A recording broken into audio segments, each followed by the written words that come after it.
So nga po, tinanggal ko ang takip at tinignan ko sobrang dumi. Pero ililipat ko muna sila dyan. Hindi ko muna papalitan yan. Nilipad ko muna yung takip. At nilagyan muna ang aking net. At ayan, pinakita ko kung paano or ang hose na is ayan yung magiging tanggalan natin ng tubig or lipatan. Yan net, magiging filter natin yan.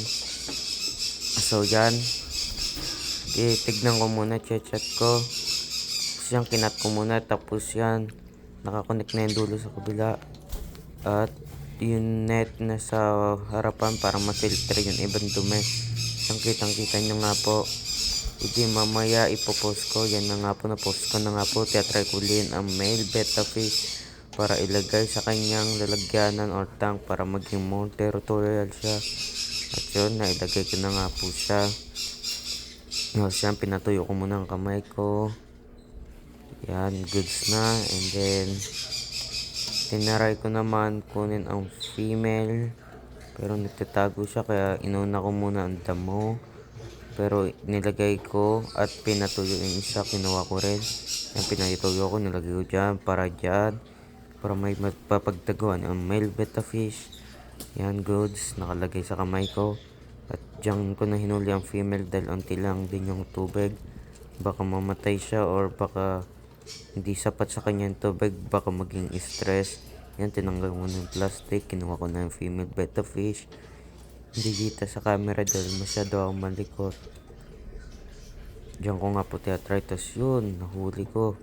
Sabay nila pag kumunod siya sa tubig. Ayan ko siya lumangoy. So yun, pinatuyo kong aking kamay ulit. Hanggang sa itong dumi lang natitira. So tatanggalin ko to. So yan.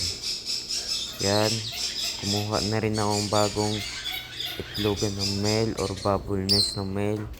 At yan, tinanggal ko na yung lumang tape. Gagamitin ko pa rin yan. Di ako magsasayang. So kakabit ko muna.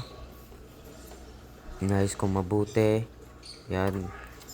Nilagay ko dyan sa kulay green para kung sakaling mangitlog ang female betta fish, makikita ko. Diyan, nagbuhol pa nga. Kaya kinat ko muna with yung 3, 2, 1, cut. Mali. Yan, tinanggal ko sabay kinat ko. Yan, tapos naka-ready na. And then, nilagay ko dyan. Inayos ko mabuti. Yan ko yung perfect na spot. So, yan. Tapos, nagdi-decision. Inayos ko muna sa gitna mismo. Nagdi-decision ako saan ko ilalagay. Tapos yun, tinaypan ko na maayos. Tapos hanggang mabayan, syempre, nilipat ko muna ang damuhan or water plants. So, pinatuyo ko ng kamay ko, goods. So, yan. So, cut. Boom. The result, nilagay ko na yung heater lila.